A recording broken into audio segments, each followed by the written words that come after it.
Super കൺമണി സീരിയലിൻ്റെ ഏറ്റവും പുതിയ പ്രൊമോ റിവ്യൂയിലേക്ക് എല്ലാ കൂട്ടുകാർക്കും സ്വാഗതം. അങ്ങനെ മീര സുമിത്രയോട് അനുവാദം ചോദിക്കുന്നു. അതായത് താൻ ഇനി പൊക്കോട്ടെ, ബലരാമൻ ഇപ്പോൾ ഓക്കെ ആയിട്ടുണ്ടല്ലോ, അതുകൊണ്ട് താൻ പൊക്കോട്ടെ എന്ന് ചോദിക്കുമ്പോൾ സുമിത്ര ഒരു ഡിമാൻഡ് മാത്രമേ പറയുന്നുള്ളൂ. ഇവിടെ നടന്ന കാര്യം കാണാൻ പുറത്ത് അറിയിച്ചു കഴിഞ്ഞാൽ ഉണ്ടാകുന്ന ഭവിഷ്യത്ത് എന്താണെന്ന് അറിയാമെന്നുള്ള ഭാവത്തിൽ നമ്മുടെ മീര നിൽക്കുന്നുണ്ട്. പൊക്കോളാൻ പറയുന്നു. അതും പ്രകാരം മീരയാണെങ്കിൽ അവിടുന്ന് പോയതിൻ്റെ തൊട്ട് പിന്നാലെ സുമിത്ര ബാലഗോപാലിനോട് പറയുന്നുണ്ട്, ഇനി ഒരു നിമിഷം ഈ വീട്ടിൽ നിൽക്കാൻ പാടില്ല, നമുക്ക് ഭാഗ്യശ്രീയെയും ബലരാമനെയും കൊണ്ട് ഇപ്പം തന്നെ ഇവിടുന്ന് മാറണം. അങ്ങനെ ഗുണ്ടകളാണെങ്കിൽ ബലരാമനെ കിടത്തിക്കൊണ്ട് പോകുന്നു. അതേസമയം ഭാഗ്യശ്രീയുടെ കൈ പിടിച്ച് വാ പൊത്തി അച്ഛനും അമ്മയും കൂട്ടിക്കൊണ്ടു പോകാൻ നോക്കുന്ന സമയത്ത് കൈ തട്ടി മാറ്റി ഓടിപ്പോയി ബലരാമനെ താങ്ങിയെടുക്കുന്നുണ്ട്. പൊന്നും വീട്ടിലാണെങ്കിൽ വിവാഹത്തിനുള്ള എല്ലാ അറേഞ്ച്മെൻറ്റ്സും റെഡി ആയിട്ടുണ്ട്. ഒരു ദേവിയെപ്പോലെ അണിഞ്ഞൊരുങ്ങി കൺമണി വരുമ്പോൾ ഒട്ടും കുറയ്ക്കുന്നില്ല നമ്മുടെ കൃഷും വളരെ സുന്ദരനായിട്ട് അണിഞ്ഞൊരുങ്ങി വരുന്നുണ്ട്. മണിയൻ്റെ ഭാര്യയായിട്ടുള്ള വാസുകിയാണ് ചടങ്ങുകൾക്കെല്ലാം നേതൃത്വം വഹിച്ച് മുന്നിൽ നിൽക്കുന്നത്.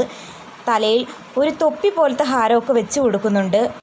ചടങ്ങുകൾ ചെയ്യുമ്പോൾ കൺമണിക്ക് ശരിക്കും പറഞ്ഞാൽ ഉള്ളു നിറഞ്ഞ സന്തോഷമാകുന്നത് കാണാനാകും.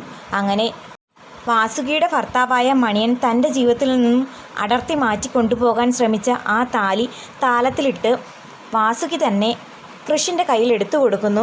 അങ്ങനെ കൃഷ് കൺമണിയുടെ കഴുത്തിൽ അത് വീണ്ടും കെട്ടുന്നു. പൂമാലകൾ പരസ്പരം ഇട്ടതിന് ശേഷം സന്തോഷത്തോടെ നിൽക്കുന്ന സമയത്ത് ദേവ്ജി പറയുന്നു, പൊന്നുമീട്ടുകാരുടെ ജീവിതം വെളിച്ചമുള്ളതാക്കി കൃഷും കൺമണിയും കൂടെ. കൺമണിയുടെ ജീവിതത്തിൽ ഒരു നഷ്ടം സംഭവിക്കാൻ ഒരുങ്ങിയപ്പോൾ നിങ്ങളെല്ലാവരും കൂടി ചേർന്ന് അത് നികത്തിയെടുത്തു. ചടങ്ങുകളെല്ലാം കഴിഞ്ഞ് സന്തോഷത്തോടെ കൃഷും കൺമണിയും വരുന്ന സമയത്ത് കൃഷാണെങ്കിൽ രഹസ്യമായിട്ട് കൺമണിയോട് ചോദിക്കുന്നു, ചടങ്ങുകളെല്ലാം കഴിഞ്ഞല്ലോ, ഒരു ദിവസത്തെ ഹണിമൂണും കൂടി കഴിഞ്ഞിട്ട് പോയാൽ പോരെ? അതാണെങ്കിൽ എല്ലാവരും കേട്ട് പൊട്ടിച്ചിരിക്കുന്നുണ്ട്. അതേസമയം സുമിത്രയുടെ പകയ്ക്ക് ഒട്ടും കുറവില്ല. ബാലുവിനോട് പറയുന്നുണ്ട്, എന്നെ തോൽപ്പിക്കാമെന്ന് ആരും വിചാരിക്കണ്ട. ഈ സുമിത്ര മനസ്സിലൊന്ന് വിചാരിച്ചു കഴിഞ്ഞാൽ അത് നടത്തിയിരിക്കും. ബലരാമനെ ആരെങ്കിലും കണ്ടെത്തിക്കഴിഞ്ഞാലോ, സത്യങ്ങൾ അവൻ തുറന്നു പറഞ്ഞു കഴിഞ്ഞാലോ പിന്നെ ഒരു നിമിഷം പോലും അവനെ ജീവനോടെ വെച്ചേക്കണ്ട, അവനെ അങ്ങ് കൊന്നു കളഞ്ഞേക്കണം എന്ന് തറപ്പിച്ച് പറയുന്നു.